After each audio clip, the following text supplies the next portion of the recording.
सूरत नहीं सीरत। सहर अपने कमरे में घुस गई, बस्ता मेज पर रखा और आईने के सामने जा खड़ी हुई। उसे अपना अक्स नजर आने लगा, वही चोट का निशान, मोटी सी नाक, काला रंग, बड़े से कान। उफ अल्लाह, मैं इतनी बदसूरत क्यों हूँ? उसने दोबारा आईने में देखा तो उसकी आंखों में आंसू भर आए। आज स्कूल में उसकी सहेलियों ने उसका खूब मजाक उड़ाया था। मिस नरगिस के कहने पर सबक सुनाने के लिए खड़ी हुई, लेकिन अभी थोड़ा सा ही पढ़ा था कि मिस नरगिस मैडम के बुलाने पर बाहर चली गयी।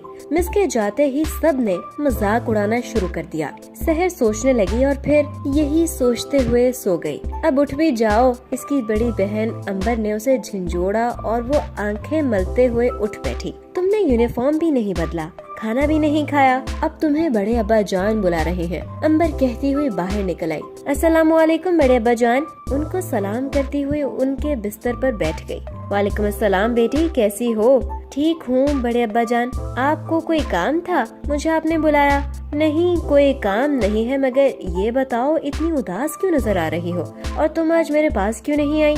उन्होंने पूछा। बड़े अब्बा जान, दरअसल वो मैं, उसकी समझ में न आया कि क्या कहे। इसका मतलब है कि स्कूल में कोई बात हुई है। क्या हुआ भाई, फिर किसी से झगड़ा हो गया?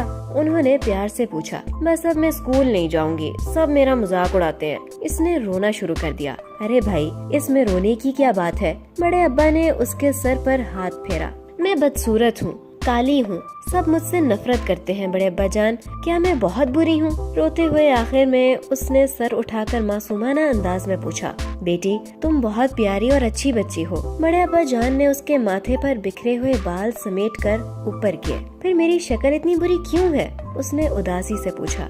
नहीं बेटी, अल्लाह ताला ने हर इंसान को बहुत मोहब्बत के साथ बनाया है। इंसान अच्छा बुरा नहीं होता, बल्कि उसके काम अच्छे और बुरे होते हैं। जिनकी शक्लें अच्छी और रंग भी गोरा होता है, मगर उनके काम अच्छे नहीं होते या दिल अंदर से स्याह होता है। लेकिन और बात बताऊं?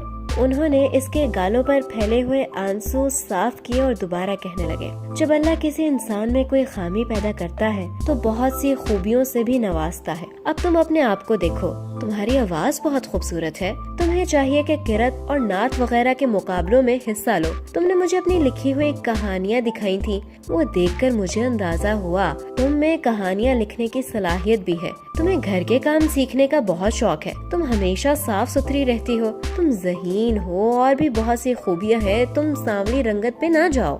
बड़े अब्बा जान ने उसकी सलाहियतों के बारे में उसे तफसीलन बताया। वो तो ठीक है बड़े अब्बा जान, मगर जब मैं क्लास में कुछ पढ़ने के लिए खड़ी होती हूँ तो सब मेरा मजाक उड़ाने लगते हैं। मैं किरत और नात कैसे पढ़ सकती हूँ? वो उलझते हुए बोली। देखो सहर, अब ये काम तो तुम्हें खुद करना पड़ेगा। अपने अंदर खुद एतमादी पैदा करो। तुम्हारा मजाक उड़ाता है तो उसे उड़ाने दो। जो किसी दूसरे का मजाक उड़ाते हैं उन्हें खुद इस बात का एहसास नहीं होता कि ये सब चीजें अल्लाह की बनाई हुई हैं। तुम ऐसे बच्चों से खौफ न खाया करो, बल्कि उन्हें भी समझाया करो। एक बात और, वो ये है कि शुक्र किया करो अल्लाह ने तुमको कोई माजूरी पैदा नहीं की, तुम्हें किसी का मोहताज नहीं किया। बड़े अब्बा जान, मैं आपकी बातों पर अमल करने की कोशिश करूंगी। वो उठने लगी। बड़े अब्बा जान तसव्वुरात ही में अपनी प्यारी भतीजी को आला मुकाम पर देख रहे थे और इस ख्वाब के पूरा होने की दुआ मांग रहे थे।